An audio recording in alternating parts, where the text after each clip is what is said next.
Part B. Show that the maximum value of A occurs when y equals x. Okay, this is not particularly easy. We're basically doing exactly the same method that we would do in Unit 1 for an optimization question, but the differentiation here is a Unit 3 level differentiating. Let's just rewrite that to start with as 16 minus x squared in a bracket power half. So what we've got is a product of two x terms. Okay, so we need to use the product rule, which is u v dash plus v u dash. So my u is 2x and my u dash is 2. My v is 16 minus x squared to the half. And my v dash, we're going to use the bracket rule to differentiate this. Bring the power of the bracket down the front. Drop the power of the bracket by 1. So that turns to power minus a half. And multiply by the differential of the inside. So that would be a negative 2x.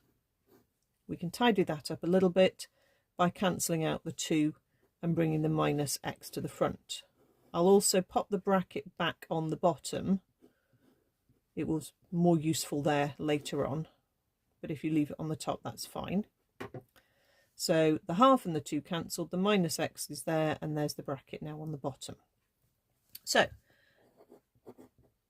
to find a max or a min, we need to differentiate, find a stationary point, figure out what x is the solution to that equation to find the stationary point, and then hopefully check it's a max as well. So to differentiate, we're going to use our product rule. So our u times our v dash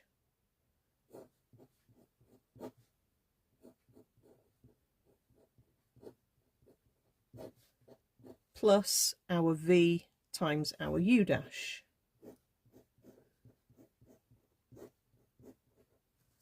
Okay, we're going to put that equal to 0 and try and solve that. So to start with, let's just tidy the top of that term up. If you haven't put the bracket back on the bottom, do it at this point. Now, we're trying to solve that, and it doesn't look very easy. The first job would be to move this term across, and then we can multiply up by our bracket, which very nicely then beautifully tidies up for us. We take the bracket off the bottom, times it up over there, and look, we've got bracket power half times the same bracket power half, which gives us bracket power 1. Or if you've written it as roots, again, square root times square root makes the whole. So we get 16 minus x squared without any root or without any power. Times that out, and you're going to get 2x squared is 32 minus 2x squared. Hop that across. 4x squared is 32. X squared is 8. X is square root 8, which is 2 root 2. Okay, so we can figure out the y coordinate. Now remember, our y came from square root 16 minus x squared, and that would give us square root of 16 minus 8, which gives us root 8, which is what we wanted, the same answer. So we've definitely got this point root 8, or 2 root 2, 2 root 2. So therefore, we've definitely got y equals x. Is it a max? We'd better check. Now, normally to check the max, you would do your second differential, but I really don't fancy differentiating this. I'll have to use the quotient rule, and it's all going to look a bit tricky. If you want to do that, absolutely, you go for it. I think I'm going to use a different way of showing we've got a maximum value of area, okay, by literally just figuring out what our actual maximum or our actual area was here.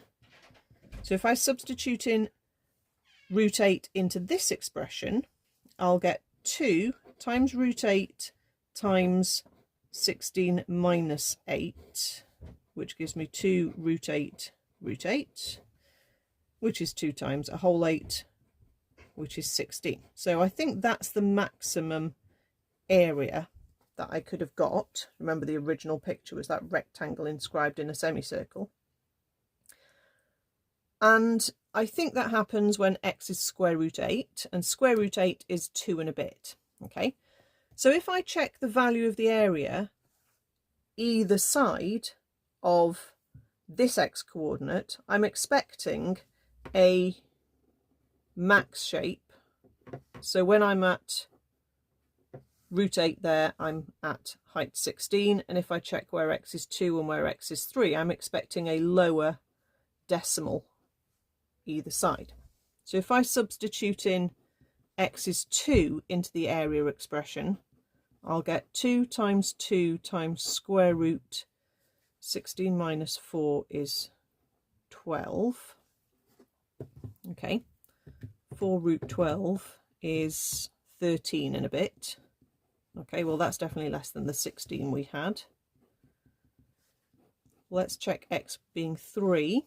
So area is 2 times 3 times 16 minus 9 is 7. 6 root 7 as a decimal is 15.87. Closer, but still below our area of 16. So that means we found a maximum when we found our stationary point. When x was root 8 or 2 root 2, we had a maximum.